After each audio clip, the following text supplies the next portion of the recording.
సాయిరాం. మన ఈ ఆధునిక యుగానికి శ్రీ సాయిబాబా ఒక సద్గురువుగా అంటే ఒక పరిపూర్ణమైన గురువుగా ఎందుకు అంత ముఖ్యమో ఈరోజు మనం విశ్లేషిద్దాం. ఆధ్యాత్మిక మార్గంలో నడవాలనుకున్నప్పుడు మనందరికీ ఎదురయ్యే మొదటి అతిపెద్ద సవాలు ఇదే కదా. అంటే ఎంతోమంది దొంగ గురువులున్న ఈ కాలంలో అసలైన సద్గురువును పట్టుకోవడమెలా? అయితే ఒక గురువు కోసం వెతకడమనేది ఈ రోజు కొత్తగా మొదలైంది కాదు. ఇది అనాదిగా వస్తున్న ఒక సనాతన ధర్మం. ప్రపంచంలో ఉన్న దాదాపు అన్ని ఆధ్యాత్మిక మార్గాల్లోనూ ఈ సూత్రం మనకు కనిపిస్తుంది. ఒకసారి చూడండి, సాక్షాత్తూ శ్రీరాముడే విశ్వామిత్రుని దగ్గర శిష్యరికం చేశారు. శ్రీకృష్ణుడు సాందీపన మహర్షిని ఆశ్రయించారు. ఇక బౌద్ధం, క్రైస్తవం, ఇస్లాం ఏ మతం తీసుకున్నా ఒక గురువును, ఒక మార్గదర్శిని అనుసరించడం అనేది ఆధ్యాత్మిక ప్రగతికి ఎంత కీలకమో మనకు స్పష్టంగా అర్థమవుతోంది. మరి అసలు సమస్య ఎక్కడొచ్చిందంటే, ఈ కలియుగంలో ఎక్కడ చూసినా నేనే గురువును, నేనే దేవుణ్ణి అని చెప్పుకునేవాళ్లే. ఇలాంటి పరిస్థితుల్లో నిజమైన గురువును గుర్తించడమనేది నిజంగా ఒక పెద్ద సవాలే. అయితే ఇలాంటి క్లిష్ట పరిస్థితుల్లోనే దైవమే మనకు ఒక సమాధానం చూపిస్తుంది. అదే ఆది గురువైన శ్రీ దత్తాత్రేయుడు. ఆయనే మానవాళిని ఉద్ధరించడానికి, సరైన మార్గం చూపించడానికి ప్రతి యుగంలోనూ భూమిపై అవతరిస్తారు. ఆ దత్తపరంపరలో ఇటీవలి కాలంలో వచ్చిన అవతారాలే శ్రీ శ్రీపాదశ్రీవల్లభులు, శ్రీ నృసింహసరస్వతి, శ్రీ మాణిక్యప్రభు, శ్రీ అక్కల్కోట మహారాజ్. మరి మనకోసం వచ్చిన అవతారమే శ్రీ షిరిడీ సాయిబాబా. సరే, మరి ఈ మహాత్ములతో మనం ఎలా కనెక్ట్ అవ్వాలి? వాళ్ల అనుగ్రహాన్ని ఎలా పొందాలి? దానికి ఉన్న ఒకే ఒక సులభమైన, శక్తివంతమైన మార్గమే పారాయణం.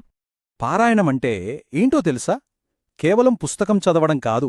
ఒక దైవస్వరూపుని జీవిత కథని, ఆయన బోధనల్ని పూర్తి భక్తి శ్రద్ధలతో మళ్లీ మళ్లీ చదవడం, మననం చేసుకోవడం అదొక సాధన అన్నమాట. ఇలా పారాయణం చేయడం వల్ల గురువు కృప, వారి ఆశీస్సులు లభిస్తాయి. గురువును ఒక సాధారణ మనిషిగా చూసే భ్రమ తొలగిపోతుంది. అంతేకాదు, దేశవ్యాప్తంగా ఎక్కువ మంది దీన్ని ఆచరిస్తే దేశానికే ధర్మం, శ్రేయస్సు కలుగుతాయని శాస్త్రం చెప్తోంది. అందుకే పెద్దలేమంటారంటే, పూర్వకాలంలో దత్తభక్తులకు శ్రీ గురుచరిత్ర ఎలాగో ఈ ఆధునిక యుగంలో మనందరికీ శ్రీ సాయి సచ్చరిత్ర అలాంటిదని. అంటే ఇది మన కాలానికి ఒక పవిత్ర గ్రంథంలాంటిదనమాట. ఇక్కడే శ్రీసాయిబాబా ప్రత్యేకత మనకు స్పష్టంగా అర్థమవుతోంది. మతాల పేరుతో, కులాల పేరుతో విడిపోయిన ఈ ప్రపంచానికి బాబా జీవితం, ఆయన సందేశం ఒక పరిష్కారంలాంటిది. ఒక్కసారి చూడండి, హిందువులు ఆయన్నే సాక్షాత్తు దత్తాత్రేయుని అవతారంగా కొలిస్తే, ముస్లింలు ఆయన్ని ఒక గొప్ప ఔలియాగా అంటే ఒక దైవదూతగా భావిస్తారు.